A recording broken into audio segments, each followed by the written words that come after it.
বাচ্চা দ্রুত কনসিভ করার জন্য ডাক্তারগণ ডিম্বাণু বড় করার ট্যাবলেট দিয়ে থাকেন, এই ট্যাবলেট খাওয়া জায়েজ হবে কিনা?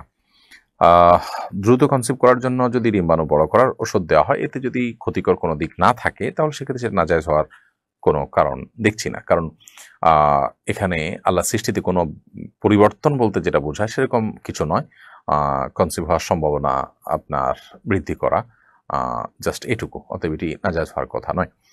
অনেকে অজুর পর অজুর পানি মোছেন না, জিজ্ঞেস করলে বলে অজুর পানি বরকতময়, এর জন্য শরীরে শুকাচ্ছি। তাদেরই বক্তব্য কতটুকু সঠিক? অজুর পানি আমরা শুকাবো কিনা, এর উত্তর হলো যে নবী করিম সাল্লাল্লাহু আলাইহি ওয়াসাল্লাম অজুর পানি কোনো একটা কাপড়ের টুকরা দিয়ে শুকিয়েছেন, এরকম বর্ণনা আছে। আবার মাঝে মধ্যে রেখে দিয়েছেন, এই বর্ণনাও আছে। অতএব দুইটাই সমান পর্যায়ে। তবে ঢালাওভাবে অজুর পানি না শুকিয়ে আপনি যেন শুকে যায় শরীরে, সেটার জন্য রেখে দেওয়া ব্যাপারে পরিষ্কার করে নির্দেশ করা হয়েছে নেই যে এটার ভিতরেই কল্যাণ আছে, বরং নবী সাল্লাল্লাহু আলাইহি ওয়াসাল্লাম থেকে দুইটারই আমল পাওয়া যায়। ইমাম যদি শেষ রাকাতে সূরা নাস পড়েন, তাহলে যাদের নামাজ এক রাকাত ছুটে গেছে তারা কোন সূরা মেলাবেন? ইমাম যদি শেষ রাকাতে সূরা নাস পড়ে ফেলেন, যাদের নামাজ ছুটে গেছে তারা পরবর্তীতে সূরা নাসের আগে যে কোনো সূরাই পড়তে পারেন, এতে কোনো গুনাহ হবে না এবং তাদের নামাজও হয়ে যাবে।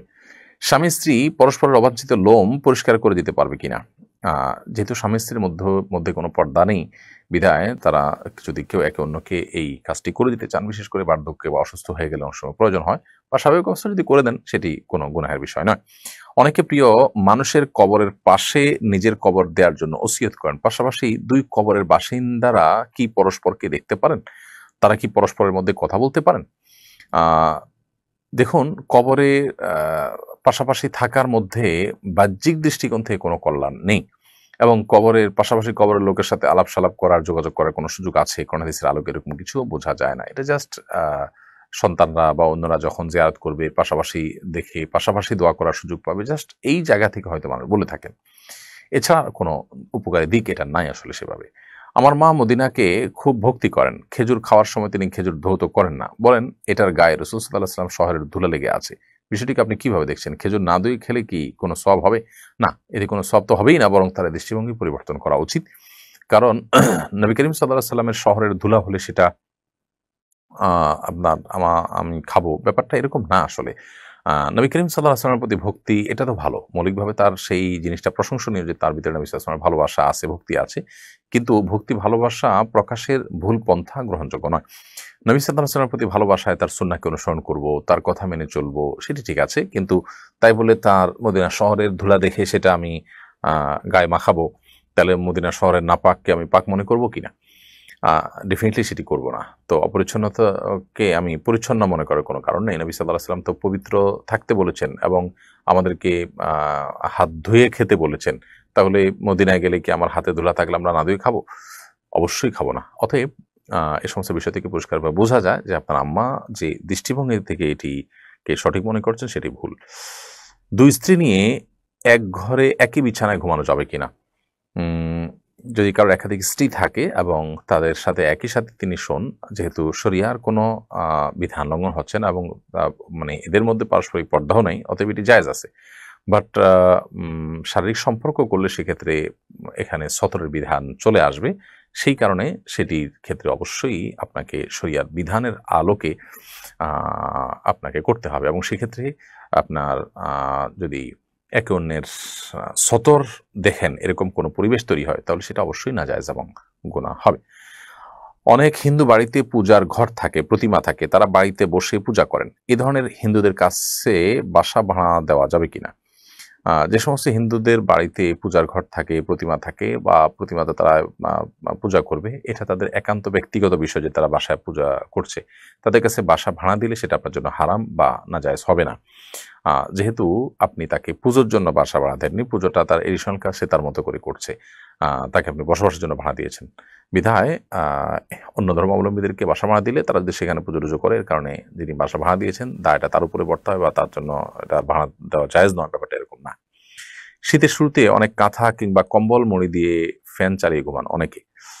বিষয়টিকে তারা অভিজাতপূর্ণ মনে করেন এবং ফ্যান চালানো অপচয় কিনা জানতে চাই। অপচয় এটা আসলে নির্ভর করবে যে কোন পর্যায়ে হচ্ছে এটি। অনেকে দেখা যায় যে কাঁথা ছাড়া শুইলে তার গরম লাগে, কাঁথা সহ দিলে কাঁথা ছাড়া শুইলে তার শীত লাগে, আবার কাঁথা দিলে তার অ্যালার্জি বা ঠান্ডা বাতাস নাক মুখ দিয়ে ঢুকে মানে সর্দি টর্দি হওয়ার আশঙ্কা থাকে না, সেজন্য তিনি কাঁথা ব্যবহার করেন। তো এই সমস্ত পরিস্থিতি এরকমভাবে ঘুমালে কোনো অসুবিধা নেই।